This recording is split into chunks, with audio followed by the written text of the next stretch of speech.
Assalamualaikum warahmatullahi wabarakatuh. Back again with me, Alya Melinda Putri, one of the students from AHA class. The Honorable our English lecturer, Terwali Ardiansyah, and all my beloved friends. The topic I intend to discuss today is pronouns. Let's start the presentations with definitions of pronouns. A pronoun: I, me, he, she, herself, you, it, that, they, each, few, many, who, whoever, whose, someone, everybody, or etc. is a word that takes the place of a noun. In the sentence Joe saw Jill and he waved at her, the pronouns he and her take the place of Joe and Jill respectively. There are three types of pronouns: subject, for example he, object him, or possessive his.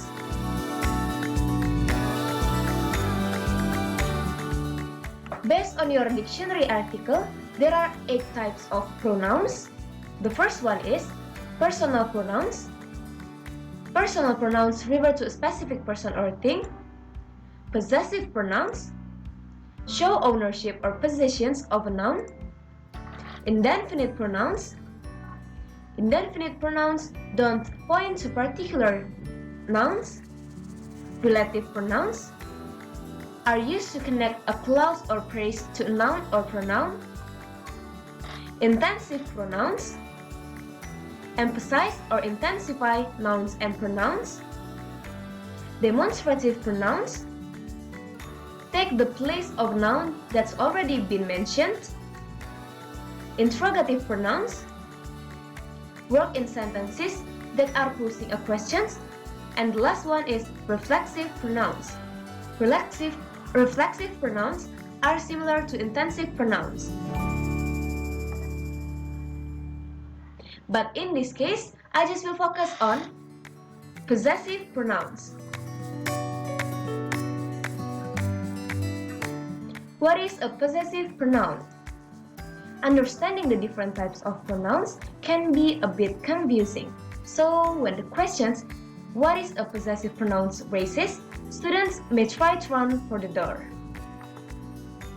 There's nothing to be afraid of though. Possessive pronouns are simply the replacement term for nouns or noun phrases that run the risk of sounding repetitive. And of course, they also show possession. One of the best ways to understand possessive pronouns is to know how they function in a sentence. Let's take a look. When we want to use a pronoun to show possession, we cannot use the subject pronouns. Does the following make sense? This is my brother. His name is Alex. No. And here's why he is a subject pronoun. Now, if you replace it with the appropriate possessive pronoun, it will make a lot more sense. Like this. This is my brother. His name is Alex. My next point is defining possessive pronouns. Possessive pronouns do exactly what it seems like they should do. They are the pronoun that helps us show possessions or ownership in a sentence. There are 2 types of possessive pronouns. The first type is the strong or absolute possessive pronouns are mine, yours, his, hers, it, ours, yours, and theirs. They refer back to a noun or noun phrase already used, replacing it to avoid repetition. I said phone was mine. And the second type is the weak possessive pronouns, also called possessive adjectives, are my, your, his, her, its, our, your, and their. They function as determiners in front of a noun to describe who something belongs to. I say that's my phone. Next, turning to providing clarity. Without doubt, possessive pronouns help us to be more concise and useless words when explaining the same idea. The more concise you can be, the greater the chance the reader will follow what you're saying. Take a look at the examples below and see if you can understand one sentence better than the other.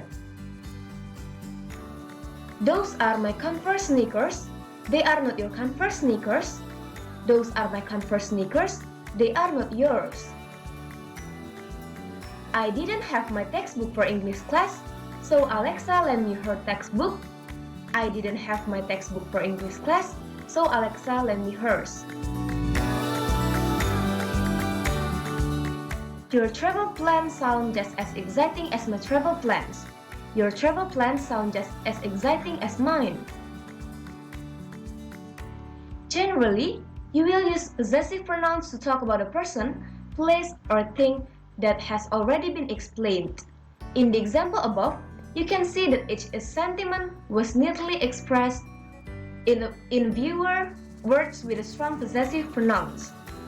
Now that you understand how they work, try using some of these possessive pronouns in your own sentences. Here's a reminder of possessive forms. Last but not least is conclusion and suggestion. I have covered that practicing with possessive pronouns is the best way to familiarize yourself with them. And remember, possessive pronouns don't just substitute nouns, they show possession over someone, someplace, or something. That brings me to the end of my presentation. Thank you for watching and thank you for listening. I hope you enjoyed the video as much as I do. And I will see you soon in my next video. Bye bye. I end it all by saying wassalamualaikum warahmatullahi wabarakatuh.